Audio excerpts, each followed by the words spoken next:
ongelesha, so niko na mambo machache ya kusema. Number one, kabla hatujafikiria sana kuhusu hii mahitaji yetu sisi kama machiefs, OCS, facilitation, magari, nini, extraneous allowance, na mambo mengine, nataka tujikumbushe kwanza kwamba wenye tuko hii nyumba hapa ndani tuko na bahati sana. Sisi ni wachache kwa Kenya ambao mwisho ya mwezi tunalipwa salary na tuko na slip yenye tunachukua pesa, hata kama ni kidogo tuko nayo. We are a very small percentage, maybe 1% of the entire republic kwa wote wenye tuko public service. Kwa hivyo kwanza lazima tujiulize leo ni kwa nini tulichukua hii kazi. Siku yenye wewe uliapply kufanya hii kazi, why? And that's something we must remind ourselves every day, because sometimes ile desire ya kutafuta pesa inatufanya tusahau kulikuwa na kiini ya sisi kutafuta kazi hii. Kuna machiefs hapa waliandikwa kazi less than 2 years ago, hata hawajapata salary. Wako wapi? Kuna mwenye wako? Simameni nione wenye hawajalipwa bado, wamekuwa wakingojea. Asante sana. Etini chief, si wewe uliandikwa kazi 2 years ago? Si ulipoenda interview ulikuwa unajua hakuna gari, hakuna ofisi, ya? Si ndio? Hakuna ofisi, hakuna gari. Si wewe ni mtu ya hiyo location? Na vile ulienda interview, si uliulizwa swali, kaambiwa utafanyaje kazi na hakuna ofisi? Ukasema ofisi ni ya nini? Mimi ni creative, pale popote nitakuwa ni ofisi yangu. Si ukweli? Na kwa sababu mlikuwa na interview watu 20, wakaona wewe mwenye umekubali unaweza fanya hata kazi bila ofisi, wakakupatia. Mwingine akauliza please Keti, mwingine akaulizwa sasa wewe sasa wewe utafanya kazi namna gani na hakuna motorcycle? Akasema mtu ufanyie nini motorcycle kwa location yake? Si mimi nimekuwa nikisunguka hapa nikitembea na kwa mguu. Sasa saa hizi ukiambiwa kwa nini uja respond wapi, unasema sina motorcycle. We must remember, even these OCSs who are here, they are among the cadre of police officers who perhaps are the only person who was picked at that time kwa location yake, because walikuwa wanachukuliwa wachache, na alipoenda recruitment walikuwa wengi, na wewe ukachukuliwa. Sasa wewe umesahau, because it was 20 years ago, umesahau kwamba you are among the very few Kenyans who have gotten a job that many people want to do this job and they are unable to get the opportunity. So, number one is to remember always that you have a job. Understand what is your job. All of us who are here are leaders. Leaders. Meaning that the people are expecting certain things from you and they're expecting certain behavior from you. You are a leader. As a chief, by the time unaitwa chief, you must respect yourself so that the community can respect you. As an OCS, by the time you are reaching a stage ya kuwa OCS, you are a leader in your community. There is no way utaenda certain division na wewe ujatangamana na watu wa sehemu hiyo, ujui hata nani ni wapi, pastor ya hapo ni nani ndio imam, nani anaenda kanisa gani, hata ugani na community hapo. How will you be helped? I am so surprised that tunaweza kuja hata mkutano kama hii na we are complaining. Chief anasema tuko na shida, polisi wanatusumbua, ukienda huko wanapendua evidence, polisi wanasema chief hawatusaidii. That is why we are failing. Because kama wewe ni OCS, forget about chief na assistant chief. For your job to succeed, you need fast cooperation ya mama mboga, villagers wenye wako hapo, people of all cadre. So the first thing ukifika area fulani unajiuliza kwanza, stakeholders wenye watanisaidia nifanye kazi mzuri hapa ni nani? Unasema mtu ya bodaboda, watu wa small traders wenye wako hapo, unaona vikundi ya kina mama, unaona youth leadership kwa area hiyo, unaenda sasa elected people like the MCA. Hata MCA anakuanga mbali because maybe MCA because it's within a particular division. By the time unafika MP, umemalizana your local leadership hapo. Sasa kama tutakuja mkutano kama hii na OCS ako na kesi na chief, sio by the time inafika wananchi, that is a problem. Now I'm told in some places, I was told, the fight is always who controls the market. Sinamna hiyo? Kuna hii kitu ya kupigana na chang'aa. So chief anajua lazima OCS akubali kwamba chief ako na uwezo ya kushika watu ya chang'aa. Because nikienda raid kama chief, nitaonwa vizuri kama mimi ndio in charge. Nitaokopwa na watu ya pombe.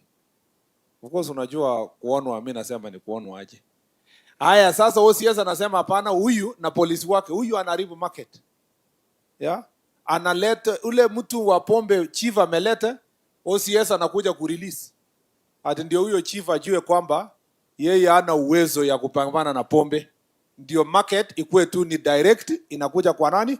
Kwa OCS. So part of the reason why we are not working together is not because supremacy ya nini, hapana. Ni corruption ndio inatufanya tunang'ang'ania nani will have control.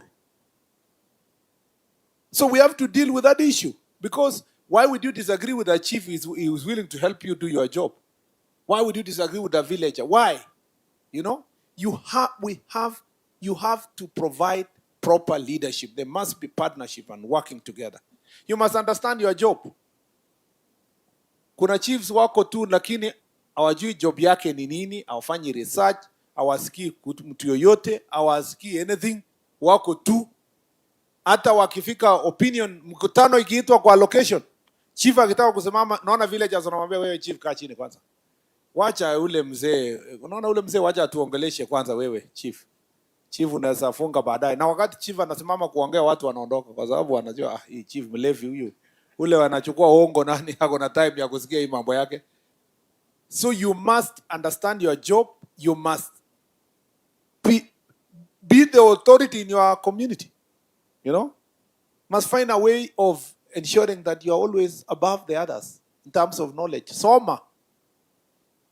Uwe ukisoma ama hujawahi soma, sikiza. Siku hizi you don't have to read. Unaweza Google, uweke simu yako usikie.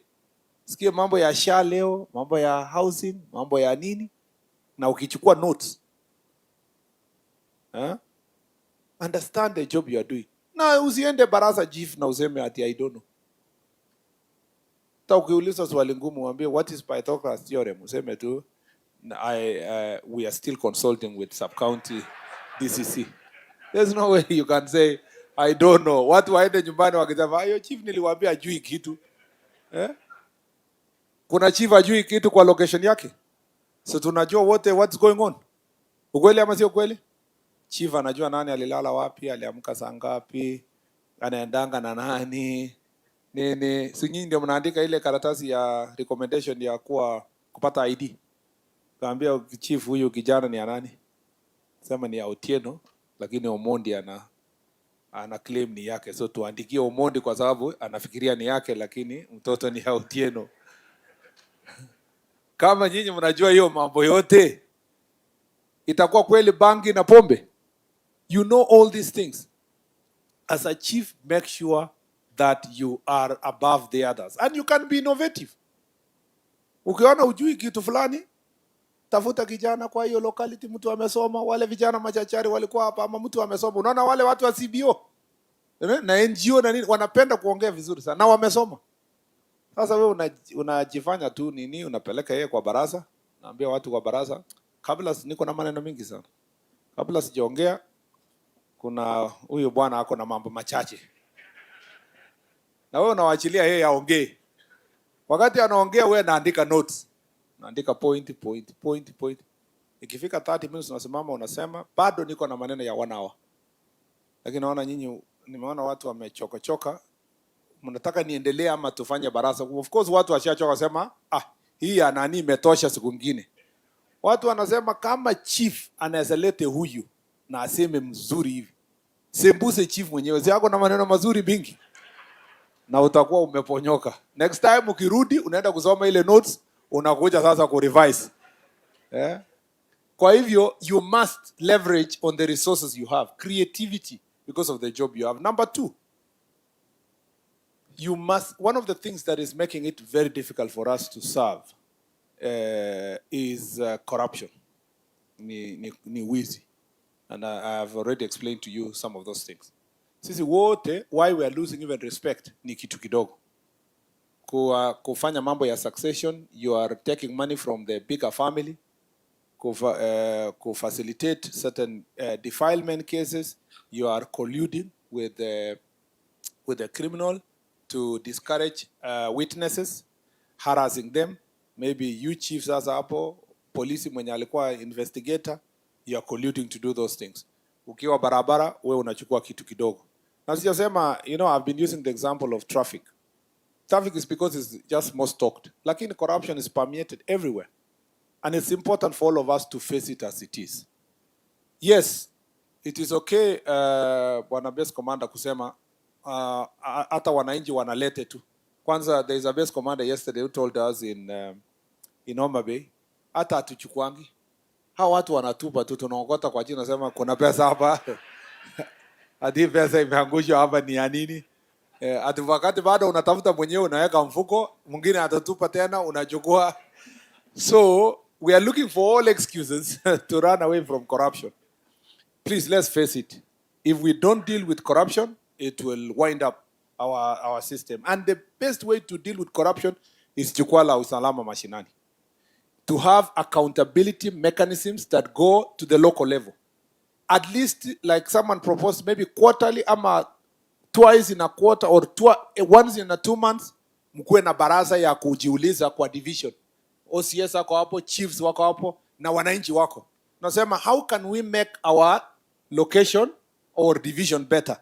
Hapo ndio mtaambiwa, muache hongo, mfanye nini, there will be more accountability. One of the reasons why hamtaki mkutano is because wewe unajua usitaki kutolewa gia hapa mbele ya wananchi.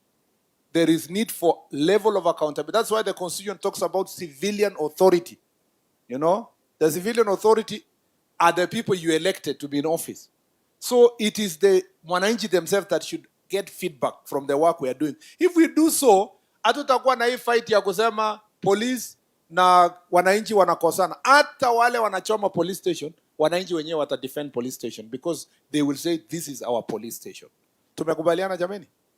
Mmenisikia? I have many things to say, but let me say that for now.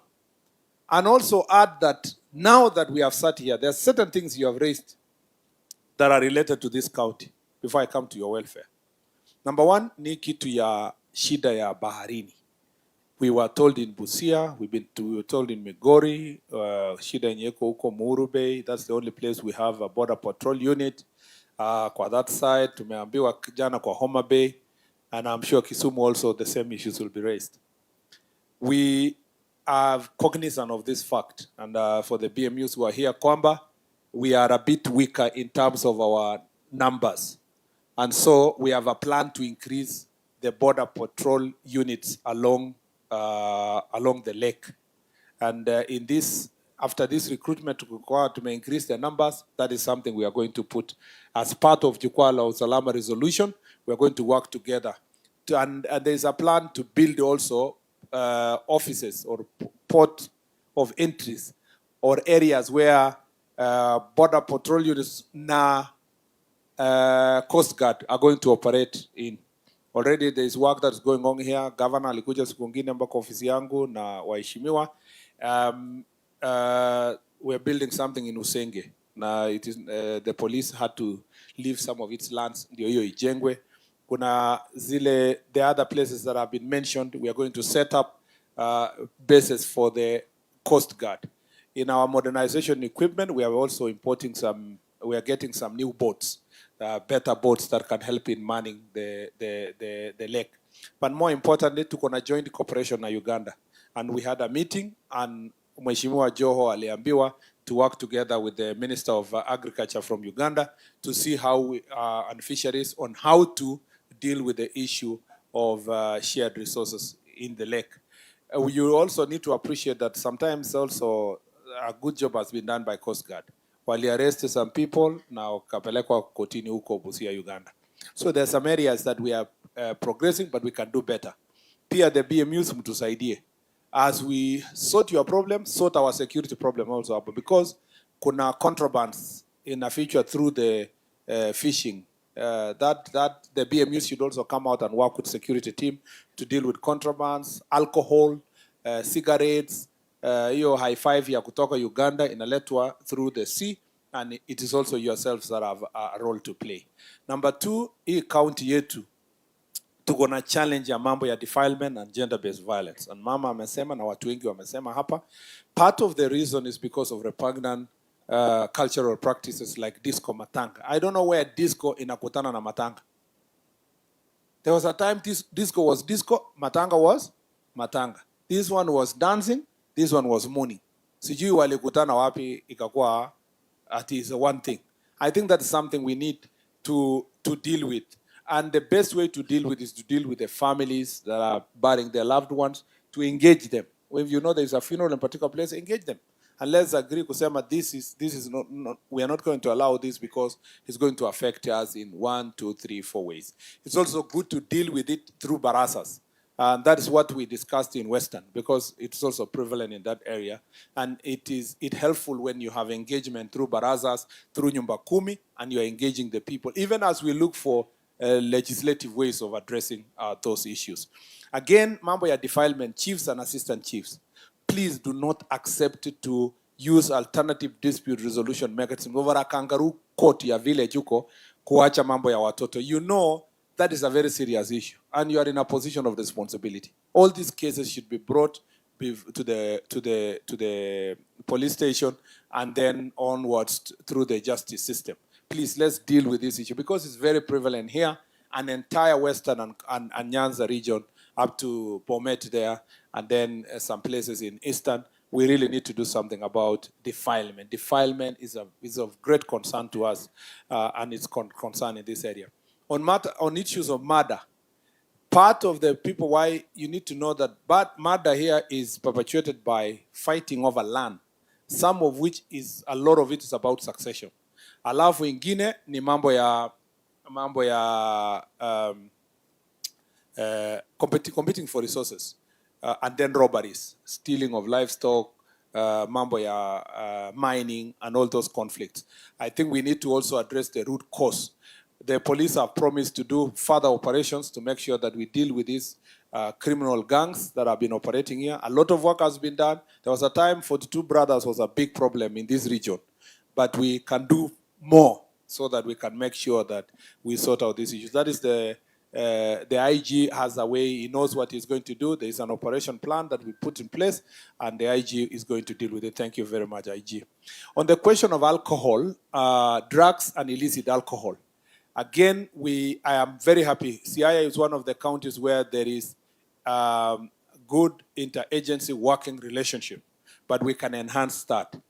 I agree that there are certain licensing issues, testing issues, and so forth.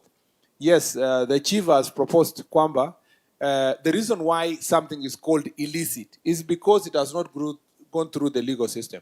So it's not for me to know whether it will be called changa, or it will be called Siaya drink, or it will be called what. It's not my problem. The problem is that anything that is not licensed, that is not approved, anything that's not approved is illicit. So we deal with it. If we want to get it approved, that is now manufacturing processes and all those other issues that we can be able to go through. I don't want anyone to leave here and say mkutano huu ulipitisha kwamba kutoka leo kwenda mbele changani mzuri tusonge mbele. Mwenye atasema ni mzuri ni KEBS and other agencies that are dealing with food and drinks and so forth. That process is there, and it is important for us to respect that process, because then it's the only standard way. That's why even Busa is being licensed, because then before the license, you are told about the process of manufacturing, and then you get a license and so forth, and can be monitored, so that watu waziweke nguo za ndani na kufanya nini, kufanyisha watu wakunywe vitu chafu. Again, we will continue our crackdown on drugs and alcohol.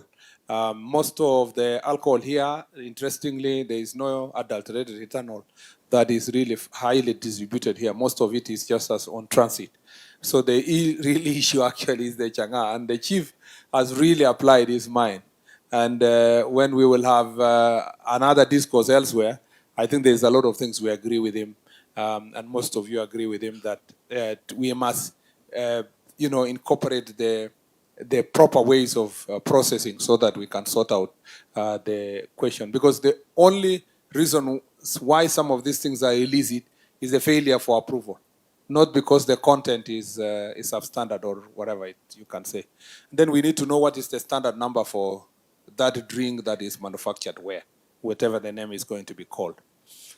The other issue of this area is mining, unregulated mining. Again, we have agreed that we will hold a meeting with Ministry of Mining to think through the whole problem from Kakamega, Busia, Hapa, Migori. Migori is even worse. In the place I went to Migori, kila mahali imechimbwa chimbwa, chini ya nyumba, kando, nini, barabara.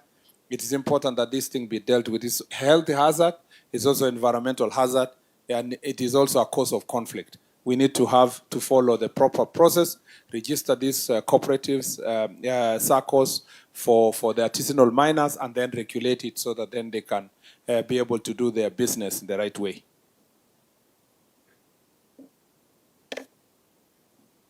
The other issue,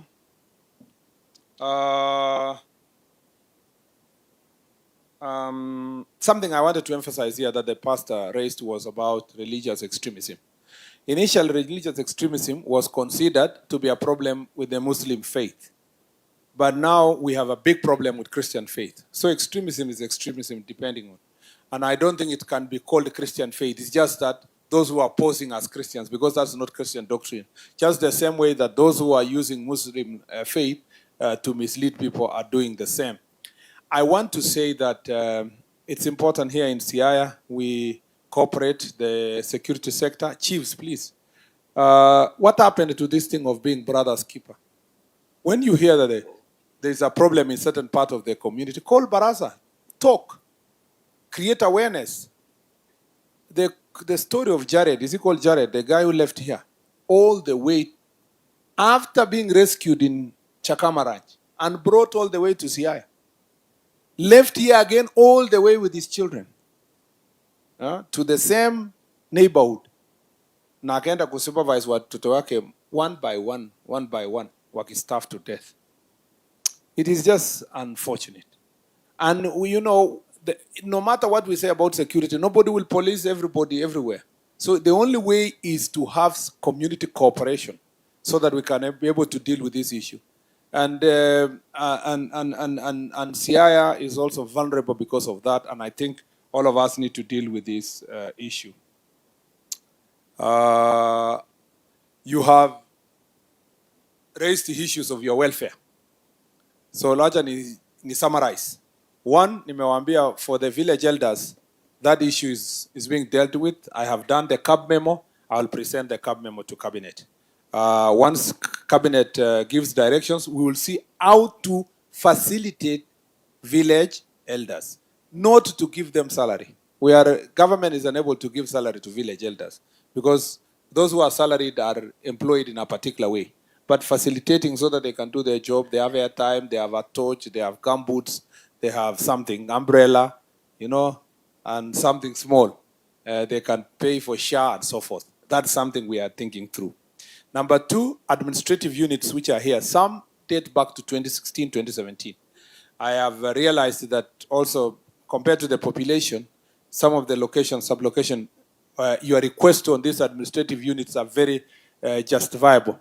But we received a very small budget the other day. We are sitting after next week, when we are done with Jukwaa, to look at the map of the country and see the little money we have received once exchequer, there is an exchequer release, how many locations can we operationalize, how many sub-locations, who needs more, who has been marginalized for long, and I'm sure this county is going to get at least the operationalization of the sub-county and divisions and some of the locations and sub-locations.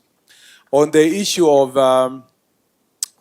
of your promotions, I have already said that. Career progression for the chiefs and assistant chiefs, we will work with Public Service Commission so that we anchor it properly, including making sure that there is no overlap between the ACC and the chief. Sometimes the ACC is supervising the chief, but the chief is up in terms of ranking. We also need to show how will a chief progress, even if when they reach principal chief, what next? Or, how can we expand the whatever? Most of you have requested that we start with a job group higher, because where the job group you are, and then we need to know for how long one can be in one job group, up to for what period of time. And that applies everybody to the ACCs. The ACCs are also asking about the promotion from 2021 that will be sorted, that at least 4 years is not as worse as the cases of 10, 15 years. That one is going to be dealt with. And also the ACCs who are yet to go for training, about 300, we are going to sort that issue. As I said earlier, we want to have a clarity on how to promote police officers and how also to transfer them. That after this, that policy will be established and made sure that it is properly in place. Many of you, especially Ngao officers, have said that if transfer are to happen, the time it happens, let it happen at the end of the year, so that those who are with their children in their workstation can prepare for a different school for their children the next financial year, so that people are not paying school fees in the middle. On the matters of extraneous allowance and all those other issues, including the AIE, we are going to have to look at it based on the budget and see how to rationalize and timely delivery so that it can facilitate your services. These things require very huge budget. So there has to be clear engagement of different sectors, treasury, ourselves, public service, and then our parliament can be able to budget accordingly. There are certain things that are straightforward, like uniform. Uniform, since 1963, every chief was going to Embakasi to get a uniform. True or not true? And sometimes the uniform was not of the right size. Yeah? Ilienda huko Makueni huko. No, it was Kitui. Kabata chief mwingine, haona sura ni mwanaume lakini ni kama amevaa marinda. Kumbe longi yenye alirushiwa kwa Embakasi ilikuwa kubwa. So hata hapa katikati huwezi ona inatembea. Nikauliza why were you given that? Akaniambia ati tuliambiwa ati nilirushiwa, nikasema mimi ni mwepamba. Ati nikaambiwa ati jikaze huko mbele, enda ujaribu na fundi. Kabla hajapatana na fundi, waziri akakuja, so akavaa ndio akuje mkutano. So nimesema uniform ipelekwe sub county. Mlipata uniform zetu kwa sub county, si ndio? The latest uniform was delivered at sub county level for the first time. And nimesema kila mtu apimwe itoshie size yake. Kuna issues ya mobility pia we are dealing and so mmeshasikia also pia kwamba all expecting chiefs, ngao officers, police officers sasa wakuwe pia na uniform yenye they can wear when they are maternity. Hiyo ni kitu kubwa sana kweli, yenye inashinda watu kununua nguo tu ya maternity, na inaweza kuwa debate ya Kenya mzima. Ati mtu akikuwa expectant anaambiwa asenda uvae nguo yenye unataka mpaka mwaka moja, mwezi 9 ishe, kama mwezi 4, mwezi 5. So we have said that we should also facilitate our officers to get their uniform kama wamevaa maternity dresses. Yeah, mzuri sana. Yeah. Ulikuwa una survive aje? Officer. Unavaa civilian. Inakubalika sasa tuvae uniform? Yeah. Ni mzuri tuwe na uniform ya wamama. Yeah, it is okay, sir. We will appreciate. Yeah, thank you. Thank you. Yeah, thank you very much. Haikuwa yangu, niliambiwa huko Kirinyaga. Ambiwa tunataka uniform. So pongezi.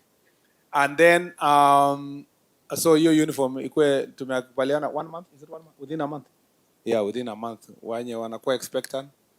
Waanze kupewa uniform within the next 1 month.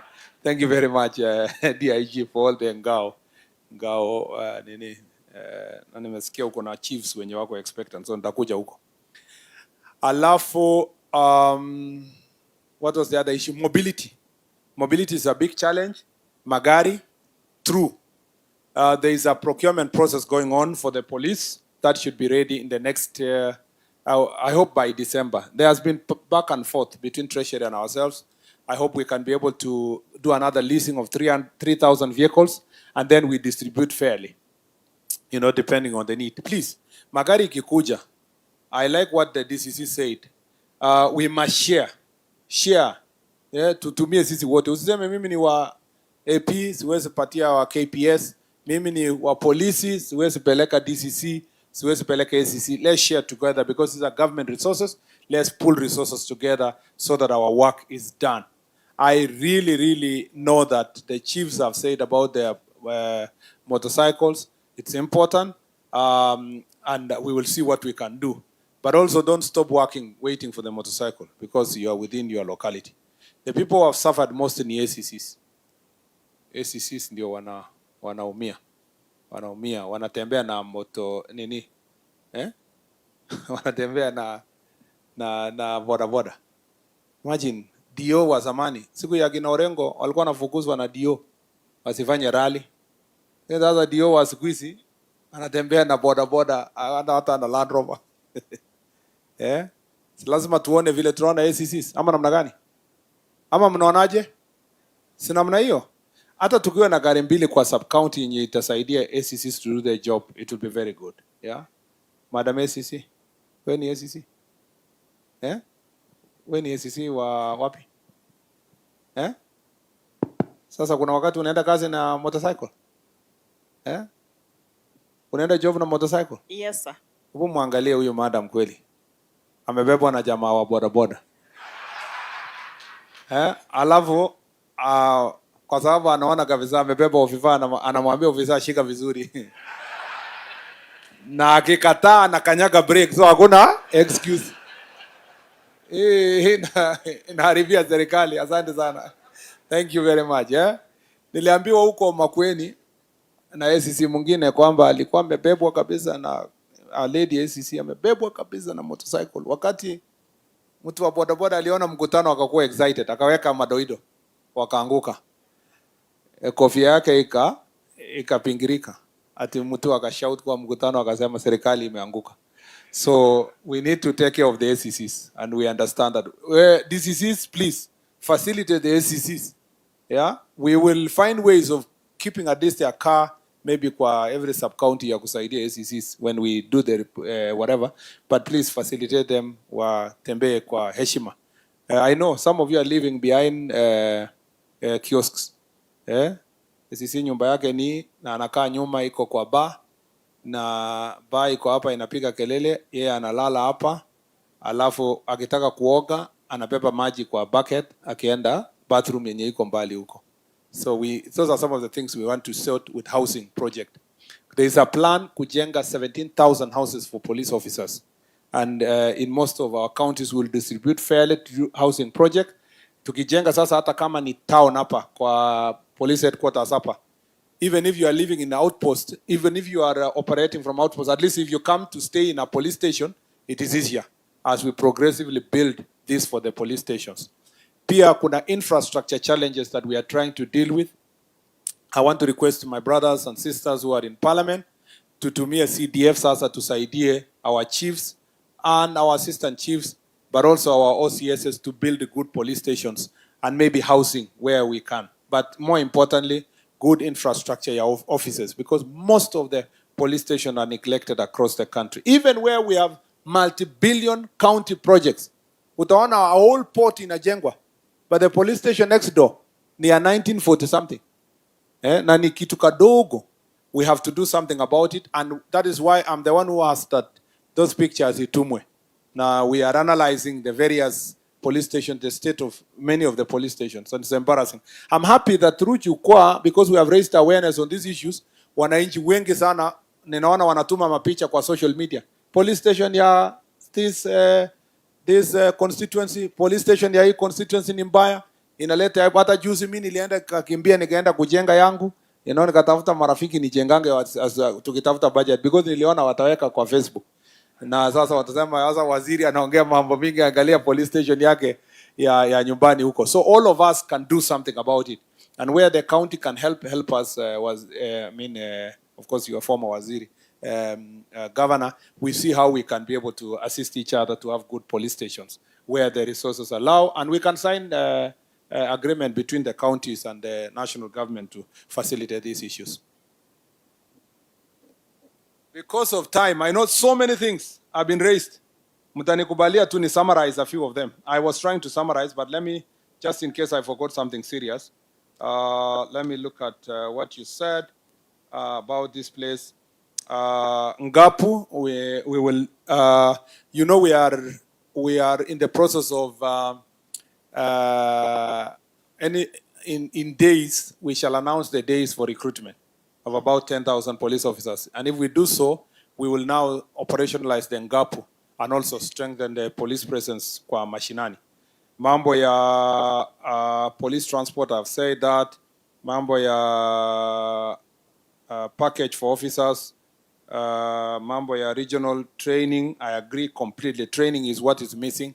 We have begun to bring back training. Hata juzi OCSs, some of you were in Nairobi for the conference, and we will do it until all the OCSs are trained, and then we need to continue the training, like you've said, and we are working on making sure that there is a budget in National Police Service to continue training. Mambo ya specific areas where you raised issues, we are going to deal with that.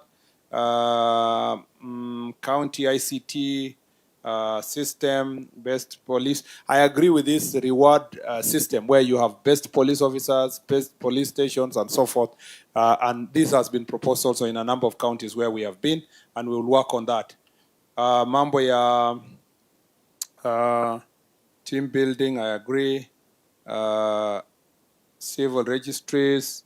Civil registries, I've said that latest next year by April, all the counties, all the constituencies must have a civil registry to start with, as we work to go closer. And by December, I have said 2 of them must open a civil registry office in this county to take services closer. Mental wellness, I agree. ICT, withdrawal of cases, village elders, acting OCSs, all those issues here, acting OCSs, the IG is going to deal with it. Mambo ya health cover, it's being reviewed. Your health cover for the police officers is being reviewed with a view of incorporating the issues you're raising here. Mambo mingi, rehabilitation center, hiyo ni ya governor. Jenge rehabilitation center, weke lights, serious places. What we have said for our students is that because of security, unique security challenges that we face, our students and their dean of students should be incorporated or invited to sub-county police, sub-county security committee meetings so that you can discuss their challenges at the sub-county level. The same to border. You need to incorporate them because they are a very important team, or the transport sector generally.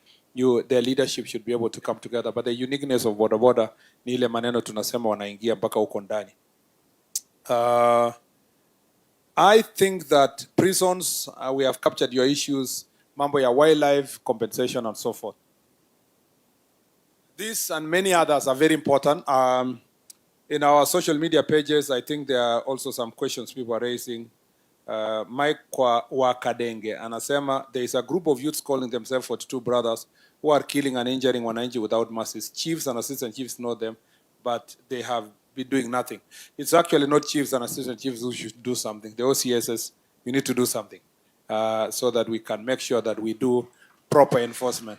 If people are a criminal gang, those are people who are lethal, and it is us to do enforcement. And I understand the challenges we have. Some are saying being arrested, judiciary releases, DPP returns the file. Let's work together in a multi-agency forum. You have got users a forum in every county that can be used to thrash out issues that attach with us and the judiciary. There is a lot of insecurity in Siaya County as a whole. People are being butchered like animals. No, this is an exaggeration. Siaya is safe. It's good for investment. There are challenges of insecurity here and there, like any other county, but it is not even as severe as sometimes can be exaggerated in such statements. So, Bwana Wakadenge, whereas we agree that we have challenges, Siaya is safe, it's a good place for investment, people are going about their business. We have challenges for security and we will deal with them. But it is not to the extent of saying people are being butchered every day. That is not the language. for this place. At least that's not a security assessment. Paul Oyuga Oriaro, kindly establish a police post at North Yimbo Chief Office, Usigu Sub-County to curb the increasing case of insecurity around the area. Wapi mtu anatoka North Yimbo, chief wa North Yimbo? Ako wapi ama ni ma chiefs? Chief, iko shida huko nataka police post? No, you don't need a mic. You don't need a mic. It's just okay. You have shida kama hiyo? OCS wa area hiyo? Wapi OCS mwenye anakava North Yimbo? Ni Usenge, eh? Do we need a police post like this man is saying? Oh, okay, so you need to do the assessment and then escalate it accordingly. You find out whether it is necessary and whether we are able to do it and we have the strength to do so. Leonard Wasonga, kindly do a spot inspection of matatus over all public transport overload passengers. That is true all over the country. Now, this is where it is not just the traffic department, it is also members of public. Matatu inabeba 14 na unajua. Na we bado unaingia unasema tu tupendane tuingie. We also need to take responsibility as citizens. Because if that matatu ikipata accident, we are losing lives because of that irresponsibility. We need officers in Oyunde police post. We will see what we can do. As a resident of Siaya, one challenge that we do face, that was Onya Aindo, na mwisho Opondo Lawrence. As a resident of Siaya County, one challenge that we do face is that our police officers do not have houses. They live in houses that resemble those that were used by colonialists. Kindly address the issue of plus patrol vehicles and motorbikes. That is true, Opondo, and that I had answered earlier that that's some of those issues we are dealing with. Mimi nashukuru sana. Kwa hivyo, sasa at least nimeattempt kujibu.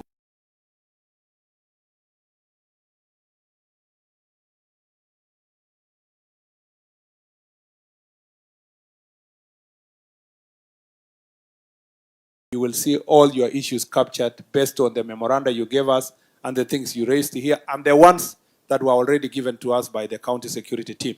It's now my opportunity to invite Honorable Chanda on behalf of the members of parliament here so that you can recognize the speaker, or let me call the speaker. The speaker, please recognize the MCAs. Sema neno moja, ita Mheshimiwa Chanda, ni kama hakuna mtu mwingine ana recognize, alafu aite Mheshimiwa Governor. Si namna hiyo, alafu tumalizie hapo. Asante sana. Thank you very much.